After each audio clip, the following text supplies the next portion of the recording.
Hey everybody, are you ready for week 4 Latin? So first of all, keep in mind we're on a modified schedule.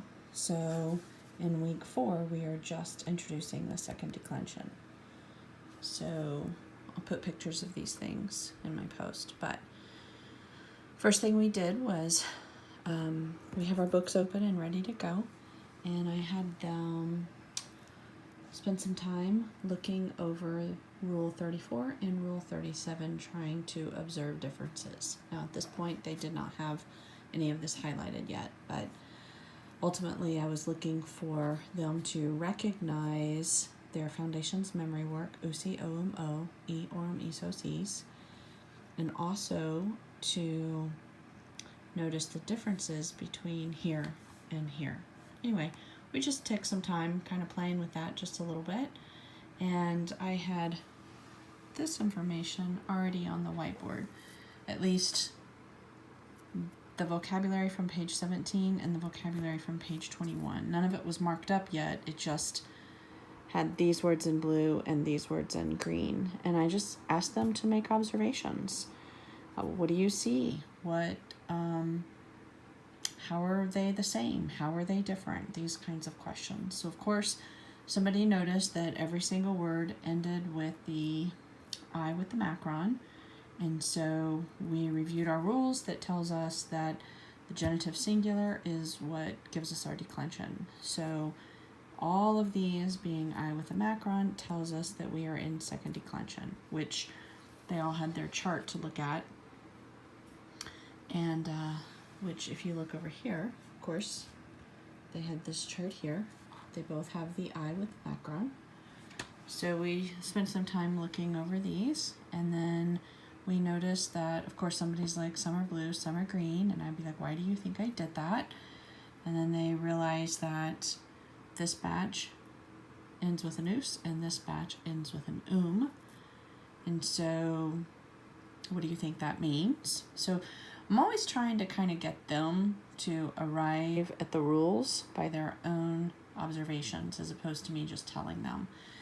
Anyway, again, these are open, so somebody notices that these guys are masculine and these guys are neuter.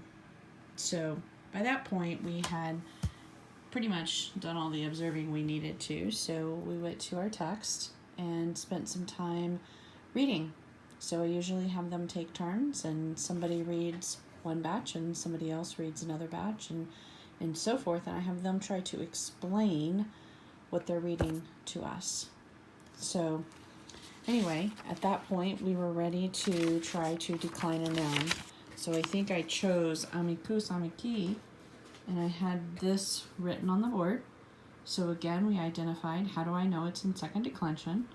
So we know we go there, so we circle that. How do I know the stem? Well, take off the second declension ending. That gives me my stem. And then do we know what gender this is? Because apparently we have two batches of words.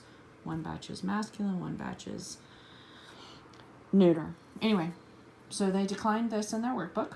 And then when they were done, they were able to look at the board and check their work, make sure they knew what they were doing.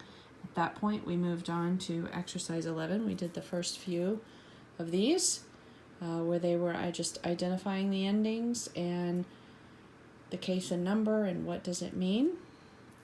We moved on to exercise 12, and we wrote this on the board as we remembered the steps, circling the noun endings, and I told them we were going to be now labeling the declension and the gender, since we had several options at this point.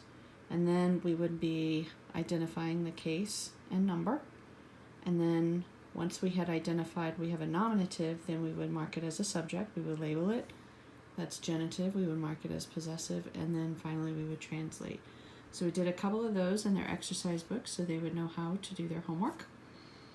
We did talk about with genitive how we can do the friend of the servant or the servant's friend. In English we tend to do it this way, where you'll find a lot of the exercises in the book will use of the servant. And at that point, actually I think it was earlier, but at one point during the day, we played this game called Gender Relay, where I had all of the flashcards for these words here scrambled up.